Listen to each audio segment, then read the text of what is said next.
Good morning. Hope everyone's keeping well, and thanks for everyone that's been watching our videos as well and helping the channel grow that little bit. It's still early days, but every little helps. Just thought I'd pop on now for another little tip and what I call handy mediumship, and that. So when you're blending with spirit and getting your evidence, sometimes it's helpful to have a system that works for you. Now, this may not work for what I'm going to say to you for everyone, but it's a system that works for you to receive information that's more easily acceptable for you. So, what handy mediumship is a term I've used. In my mind, I see my etheric hand, my spirit hand, that reach out, and I ask those that are working with me, the communicators at the time, to place a image of something into my hand so I can clairvoyantly use my clairvoyance, see my hand in my mind, and I'm seeing them place an object in it. Now, that can be a small little ring, it could be a necklace, it could be a key, something as small as we would normally accept something small to be. But it could also be a miniaturized version of something as well. So it could be a house, and that it could be a car, it could be anything that big, but you're seeing a miniaturized version of it being placed as a symbol within your palm of your hand as well. It could be a flower and that. Whatever it is, and then you reach in and push into that image that you see that's placed in your hand to get more information from that as well. So just because you see one thing, okay, I see a ring, doesn't mean, oh, that's all they want to say. You push into and get the story of the ring as well. That's why you trigger in your clairsentience then.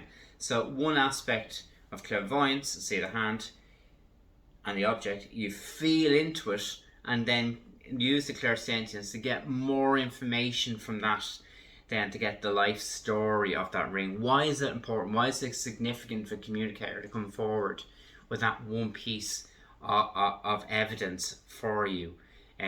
Why is it important at the moment as well? Like once I did that and I spoke of a watch, and the individuals that I was reading for saying, okay, they understood their mother's watch, but when I pushed into that, I said it was very significant, and I'm seeing four, and I'm looking at the screen of the watch, the clock face, and I'm seeing 4 o'clock. He said, we only found that at 4 o'clock today. So it was significant for them to show that Mum was there at their home at 4 o'clock when they found that. So Mum knew the intent of what they were doing, and that became new evidence only from that day. So it shows that life continues on, that life is very much wrapped around us still from that side to knowing our day-to-day actions as well. So keeping things handy and simple and that as much as possible. This is complicated enough, and what you need to do is just keep it just nicely in, kind of like break it down into small little sections that are more easy for you to approach. So that's just handy mediumship. And another little tip I'll throw in with this one as well is allow the influence of the clairsentience to work with you to get tastes and smells as well. Now I know when I get like an aniseedy smell, it's something I don't like aniseed stuff, it doesn't work well with me. But sometimes I get those tastes in my mouth, so I know it's like they're the favourite cough drop sweets, and for some people they'll be insignificant pieces of information. Others, that's very important. It could be my grandmother, my aunt, that always has these aniseed sweets with her, and that's a fond memory as a child. So like that's important for some individuals too. But having those tastes, and some people's clear gustums and clear olfactions that you get in your taste and smell.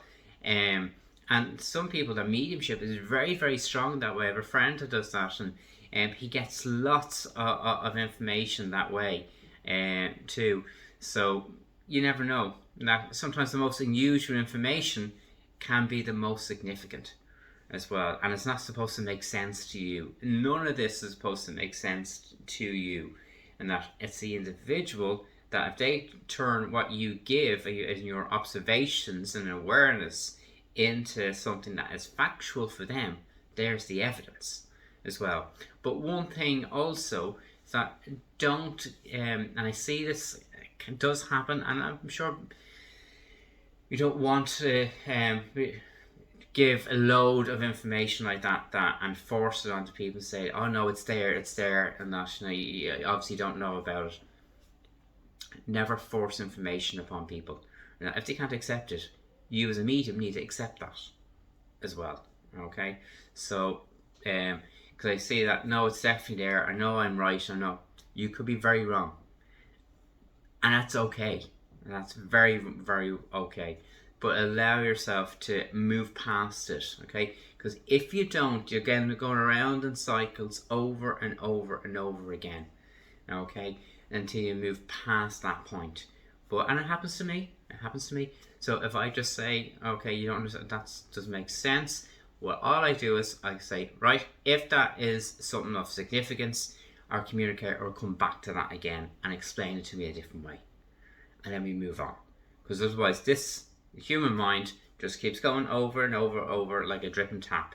Okay, so there's a couple of points for today. Keeping handy mediumship, seeing the object, seeing the miniaturized version, read from that, push into it, get your evidence. Allow yourself to flow with it, with tastes and smells then too. And like that can be someone's wonderful perfume or that type of thing, a smell of a rose.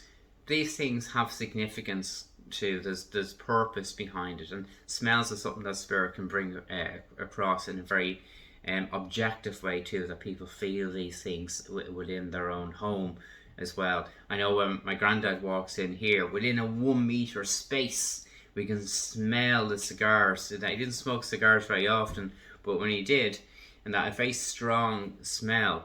And then when he comes into the room at times, only if you walk within a 1 meter radius, you walk through it, you smell it, you walk to the end of the room, it's not there. And that's so it's literally localized. So we know that's him and his power that's emanating that. Okay? So we use those principles, and then we'll talk about this other aspect I mentioned just at the end there, that it's okay to get information wrong or it's not fully understood by the recipient, and that just move on from there and get back into the flow of getting the right information. If it's important enough, the communicator will come back to you on it.